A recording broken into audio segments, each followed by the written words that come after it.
ఇక వివరాల్లోకి వెళ్తే పవిత్రమైన ధనుర్మాసం నెల పురస్కరించుకొని స్థానిక పవర్పేటలో వేంచేసి ఉన్న శ్రీదేవి భూదేవి సమేత శ్రీ వాసుదేవ స్వామి వారి దేవస్థానంలో ఏలూరు నగరపాలక సంస్థ మేయర్ శ్రీమతి షేక్ నూర్జహాన్ ఎస్ఎంఆర్ పెద్దబాబు దంపతులచే అర్చకులు విజయ్ గారి ఆధ్వర్యంలో ఈ రోజు ఉదయం 10 గంటల నుంచి రాత్రి 9 గంటల వరకు స్వామివారికి విశేష అభిషేక కార్యక్రమాలు నిర్వహించబడ్డాయి।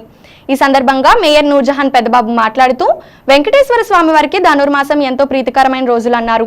గత కొన్ని సంవత్సరాలుగా ప్రతి సంవత్సరం ధనుర్మాసం నెలలో స్వామివారికి విశేష అభిషేక కార్యక్రమాలు, లక్ష తులసి దళార్చన కార్యక్రమాలు, అనంతరం సామూహిక కుంకుమార్చన కార్యక్రమాలు నిర్వహిస్తున్నామన్నారు। భక్తులు ఈ కార్యక్రమాల్లో పెద్ద సంఖ్యలో పాల్గొని స్వామివారి ఆశీస్సులు పొందాలని మేయర్ నూర్జహాన్ పెద్దబాబు కోరుచున్నామన్నారు।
Amen.